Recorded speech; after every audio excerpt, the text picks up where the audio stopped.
Lincoln Gents, thanks very much indeed. So today's fixture then, Blues Villa, it's a 12 o'clock kick-off. It's expected to be pretty much a sellout with 27,000. Category C with an increased risk, which is the highest risk of fixture you can get. That said, that does not mean that we are anticipating disorder. What it does mean is that if there is disorder, we're in a position to be able to deal with it.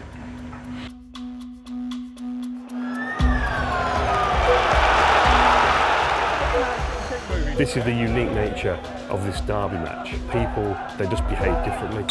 I think if you took the police away from these games, you'd have a whole number of problems. If the police are all out in their riot gear, then immediately the tone has been set. You know, immediately you are playing into the tensions. You are getting a peel off down onto the right-hand side. If there is no threat and risk, the police do not have the right to use force.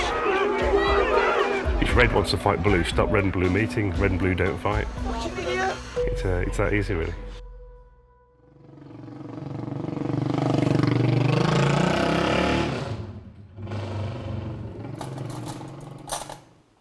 I joined the police in 1985, a long time ago, as an 18-year-old kid. I was a football bronze commander. I was also a tactical advisor, so I worked on football policing for 20 or so years. My granddad was a Birmingham fan, so am I, so are my kids. Abby, you got your season ticket? Yeah, don't forget that.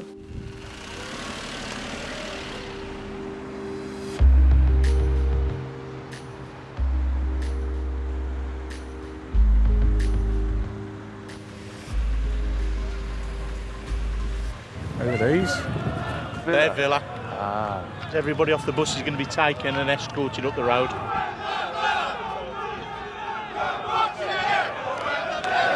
Just need to keep these moving.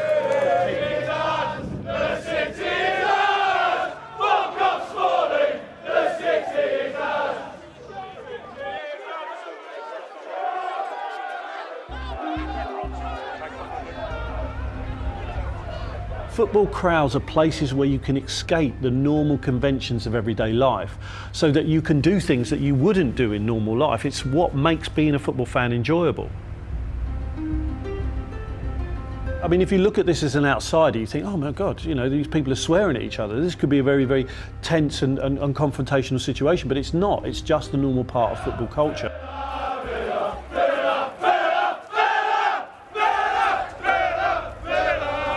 You have to throw insults backwards and forwards because it's the normal part of what it means to be a football fan. Come on, lads. Come on, boss. Home team. I know. You're giving some banter. Honestly, he's shit on the Villa. That's all right, I can accept that as a Wolves fan. There isn't really anybody being offended here. And the police officer talks about, OK, fair enough, I'm a Wolves fan, this is all understandable, this is acceptable. And is that good policing? I think that is very good policing. It's also what we call proportionate policing.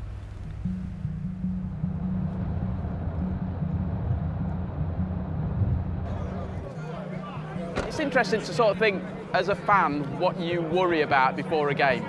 Am I worried about the other fans? No, not really. The thing that often worries me is there are moments of jeopardy where you come have an encounter with the police or a large number of police officers where if something goes slightly wrong, that can end up in a really big mess. So you worry about that. You try and avoid it if you can, just to make sure you're safe. Yeah, that's received, and Bronson advised to Uniform 2, Uniform 3 will be released to you, is that correct? So they're just hanging around, aren't they? Yeah, received, thank you. Bored and they'll move on. The next hour will set the tone for the day. If this next hour goes fairly peacefully, then I'd imagine the rest of the day will do so. The risk comes from Birmingham supporters or Villa supporters who might want to get at one another. And as long as we can stop them coming together, then the risk of disorder is low. I need to keep them moving. Yeah. We've got 40 Villa fans there with a group of officers now who are going to bring them up and hopefully get them safe passage into the coach park.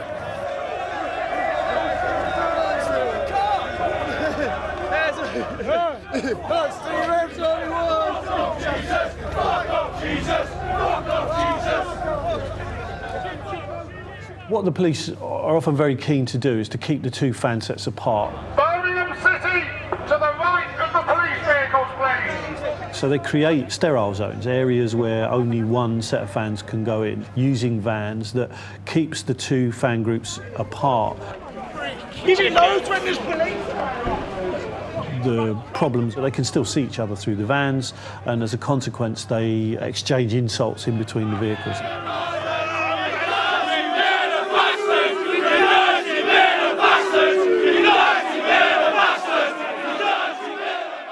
We've seen situations whereby we create a sterile area in between two sets of fans, and instantly the behaviour of those sets of fans deteriorates as a direct result of us being there, because they're braver, because they feel safe. They can shout whatever they want because they're not going to get hurt by the opposition because the police are in the way. And in fact, we did it at a cricket fixture, India-Pakistan. Myself and the safety officer in the control room withdrew them, and instantly they all started mingling and getting on with each other.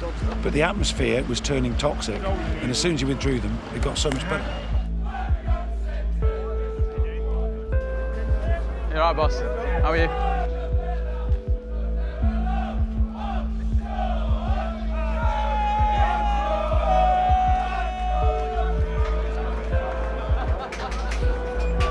Cheers, pal.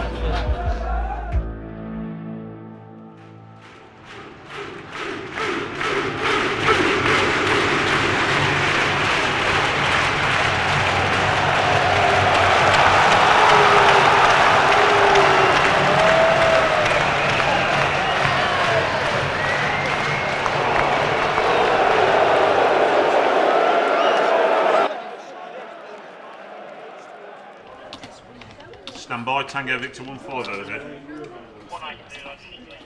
Whether it be a Friday night at the city centre or just an ordinary Sunday afternoon, there's vulnerable people that need protecting, there's jobs that need responding to. And instead of that, we have to put them here. And if we could do this and stop all the alcohol-related violence or domestic abuse, and we knew exactly where to put our people, then we would do that. This is predictable, it's a one-off event. Yes, exactly. Full-time 0-0. Excuse me, let's run again, just see how it's going.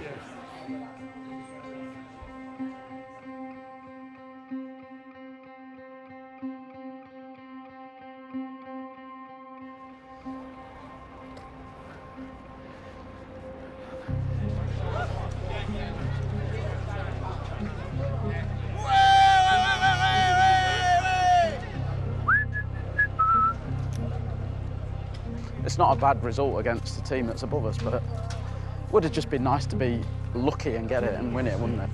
From the drone footage, you can see that what we don't want is a build-up of Birmingham fans there. They don't want to fight the police. The risk comes from Birmingham supporters or Villa supporters who might want to get at one another. No, I'm glad you did Swiss. His age. Got a small group starting together. Yeah. They'll just be the ones to sing and dance. There's a bit of a sort of barrier at the moment. You can just hear the sound of like tension, can't you? Just have to wait for a bit.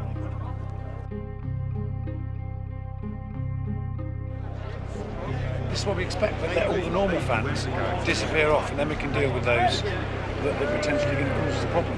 Because what we can't do is allow the Villa fans out into this now, because if we do, there will be disorder. It's unfair for everyone else to get caught up in it. Well, for me, one of the interesting things is that the police aren't in the dispersal. They're not in the crowd. That they're standing on the other side of the barrier. Why are officers not intervening to try to encourage, if not all of the group, then certain elements of that group to move on?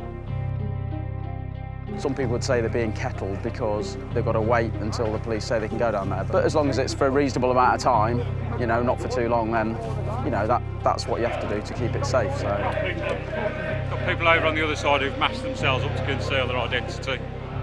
In a couple of minutes, the atmosphere is just going to change. Officers in now to disperse this group. Stop moving away, please! These are moving now. She's coming over. Check. 187, just the intel log, significant glass bottles now being thrown towards officers.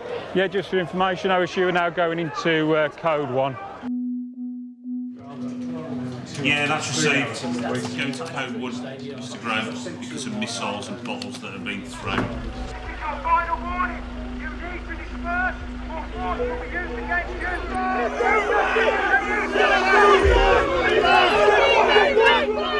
Having to use force on this Blues group there.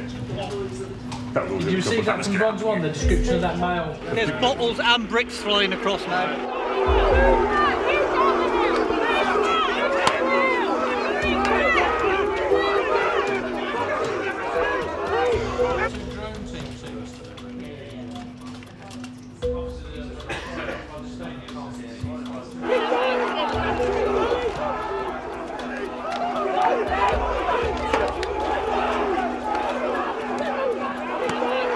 The criticisms that we need to levy against this situation are what are not being done in the lead up to it.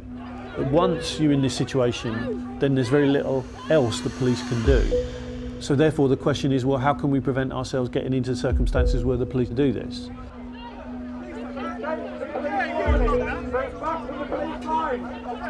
That group that are coming down, they've locked a couple more people up. They're constantly getting bottles and everything thrown at them.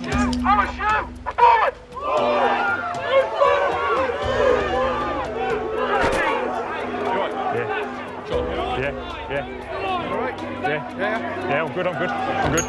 Let's fuck us through.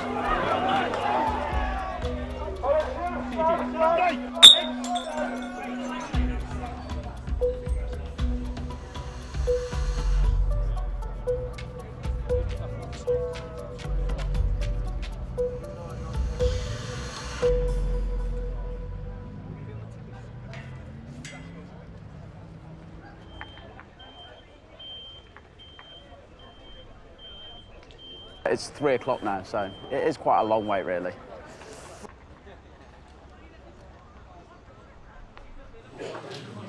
We've been held back an hour now.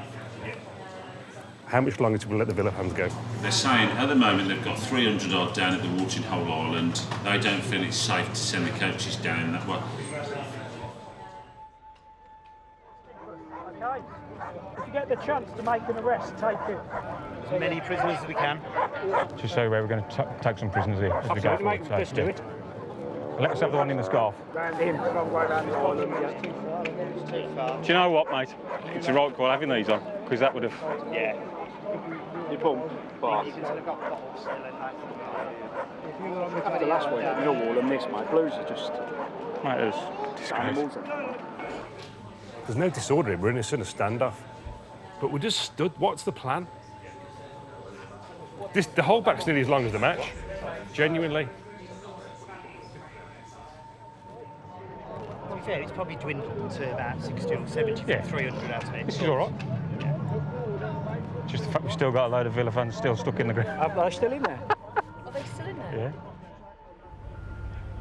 What's happening here, there's so much distrust between the two different groups. The police are now the target for this group rather than the Villa fans. Body warmer. Burberry scarf. Sunglasses bloke as well. Get that lad. All right, get ready. Need to be arrested that you can identify. Please feel free to arrest at this point.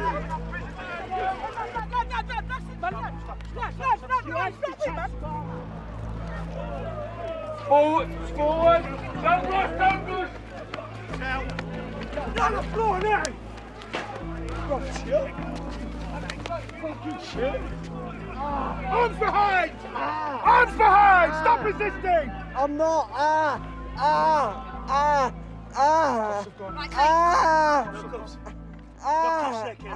My ribs. Oh, my ribs. Police reform always follows crisis, some kind of disaster.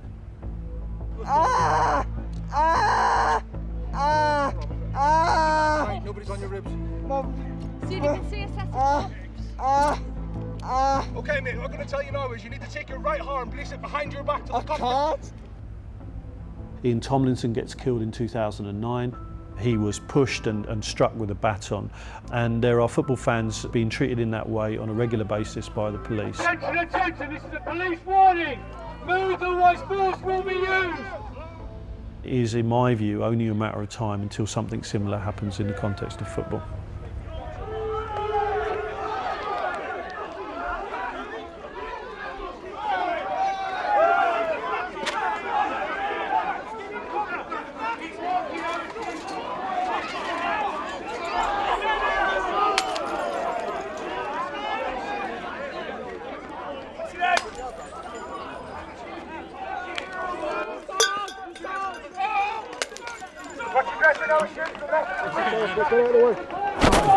You know. I'm alright. Fuck's sake. I'm good, I'm fine. You did it twice. I'm fine. Just give us 2 seconds, I'll be alright. Just give us 2 seconds. Just give us 2 seconds. You did it twice already, give him 5. Alright. Just give us 2 seconds, I'll be alright. My position is this: we've held the Villa now for the thick end of an hour and a half. We are not going to clear the streets, everyone. We've got 14 PSUs of resources on this. I think we have to open the gates and police as it goes through.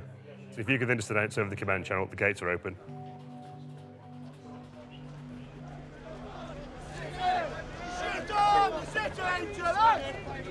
Fucking mongrels!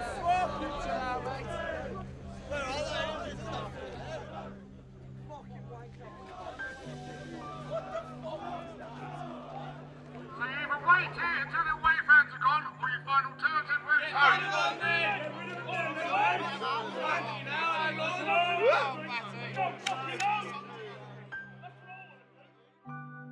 The problem you would have if you just simply withdrew those officers is that you probably would get disorder. So you can't just pull the police out, but at the same time that doesn't mean to say that there isn't still now room for improvement. They've finally opened the road, so 3:20. That's quite a long time, that is, isn't it? It's a long time. What we need to do is to try to work out a strategy for de-escalation. And that's about activity between games, that's about activity before games, about activity after the games, where they're engaging with the fan community in a different way.